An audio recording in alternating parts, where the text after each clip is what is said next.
పాలమూరు రంగారెడ్డి ఎత్తిపోతల పథకం పనులను వెంటనే ప్రారంభించి సీఎం రేవంత్ రెడ్డి జిల్లాపై ఉన్న ప్రేమను నిరూపించుకోవాలని మాజీ మంత్రి బీఆర్ఎస్ నాయకుడు నాగం జనార్దన్ రెడ్డి డిమాండ్ చేశారు. కుమ్మెర వద్ద పట్టెం పంప్ హౌస్ మునిగిపోవడం వద్ద 100% ప్రభుత్వం నిర్లక్ష్యమని, ప్రజలు చెప్పినా అధికారులు పట్టించుకోలేదని విమర్శించారు. పెద్ద మేఘాలతో నీళ్లను తోడి మునిగిన మేఘాలను బయటకు తీయాలన్నారు. బీఆర్ఎస్ ప్రభుత్వానికి పేరొస్తుందని సీఎం రేవంత్ రెడ్డి ప్రాజెక్టును పట్టించుకోవడం లేదని విమర్శించారు. త్వరలో తాను ప్రాజెక్టును సందర్శిస్తానన్నారు. హైడ్రాతో పేదలకు నష్టం కలిగించడం సరికాదని హితవు పలికారు. కేటీఆర్ తనను మర్యాదపూర్వకంగా మాత్రమే కలిశారని స్పష్టం చేశారు. ప్రజల మేలు కోసం నేను ఇక్కడ ఎమ్మెల్యేగా వచ్చి ఇక్కడ ఎలాంటి నిజాన్ని చెప్పాలంటే ఎలాంటి అవినీతికి తావు లేకుండా పరిపాలన సాగుతుంది. ఇవాళ నేను మీకు తెలుసు, ఈరోజు నేను చాలా ఊహించుకున్నా ఇక్కడ అంటే చాలా మంచి జరుగుతుందని. కానీ ఇవాళ ఏమవుతుంది, ఇప్పుడు ఇక్కడ నాగర్ కర్నూలులో గతంలో ఇది ఒక కోట్ల కేసు ఉంది. ఇక ఈ పేపర్లో అంటే 2 ఏళ్ల కింద 3 ఏళ్ల కింద ఇచ్చిన 2020 ఇచ్చిన దాని మీద ఒక ఎంక్వైరీ చేసి రిపోర్ట్ ఇవ్వమని చెప్తే ఎంక్వైరీ లేదు, రిపోర్ట్ లేదు.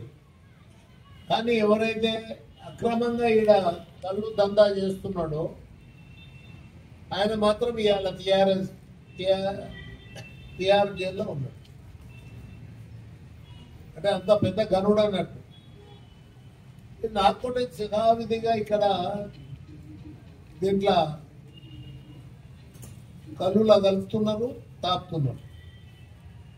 అది ఆరోగ్యానికి కూడా మంచిది కాదు. అందుకోసం నేను ఇక్కడ ఉండేటువంటి శాసనసభ్యుని ఒకటి అడుగుతున్నా. ఇవన్నీ ఇక్కడ అంటే ఇక్కడ ఉండే శాసనసభ్యులకు కానీ లేకపోతే ఇక్కడ ఉండే ఎమ్మెల్సీ కానీ తెలియకుండా జరుగుతున్నాయి అనుకుంటే పొరపాటు. వాళ్ళు అరికట్టండి, లేకపోతే దీని వెనుక మళ్ళీ మీ సపోర్ట్ ఉన్నట్టే భావించాల్సి వస్తుంది. అరికట్టకపోతే ఈ అడల్ట్రేషన్ ను వెంటనే ఆపండి. విషయం నాగర్ కర్నూలు బాగా ప్రసిద్ధి. ఇలా ఈ మందు గిందు కిక్కు ఇస్తారని వాళ్ళ ప్రజలకు చిన్న చిన్న యువకుల కానుండి ఇలా గంజాయికి అలవాటు పడుతున్నారు. నేను ఈ నార్కాటిక్ సంబంధించినటువంటి ఆఫీసర్ కూడా, స్టేట్ లెవెల్ ఆఫీసర్ కూడా నేను ఉత్తరం రాసి వాళ్ళని శ్రద్ధ తీసుకొని ఇక్కడ ఉండే చిన్నపిల్లల భవిష్యత్తును కాపాడమని చెప్పి నేను వాళ్ళకు విజ్ఞప్తి చేస్తూ లెటర్ రాస్తాను. రెండవ విషయం, ఇక్కడ నేనున్నప్పుడు ఇసుకకు ఎన్నడూ ఎవరు డబ్బు కట్టి తీసుకోలేదు. నేను ట్రాక్టర్ల కిరాయిలు ఇచ్చుకున్నారు. అక్కడ ఉండే ఇసుకను ఎత్తిపోసేందుకు ఆ లేబర్ ఛార్జెస్ మాత్రమే, అంటే ఫ్రీగానే ఇసుకను మేము అప్పుడు ఇచ్చినాం. ఇవాళ ప్రభుత్వానికి కూడా దీంతో ఏం లాభం వస్తా లేదు. ఇవాళ మీరు చూడండి, ప్రభుత్వానికి కూడా ఇసుక ద్వారా ఏం జమ అవుతున్న సొమ్మేం లేదు ఖజానా. కానీ ఇక్కడ ఈ ఒక్కరితోటే మొత్తం అది వ్యవహారం నడిపించి విపరీతంగా ప్రజలెత్తిన ధరలు పెంచి అమ్ముతా ఉన్నారు. ఇది కూడా ఎమ్మెల్యే గారిని నేను అడుగుతానే ఉంటా.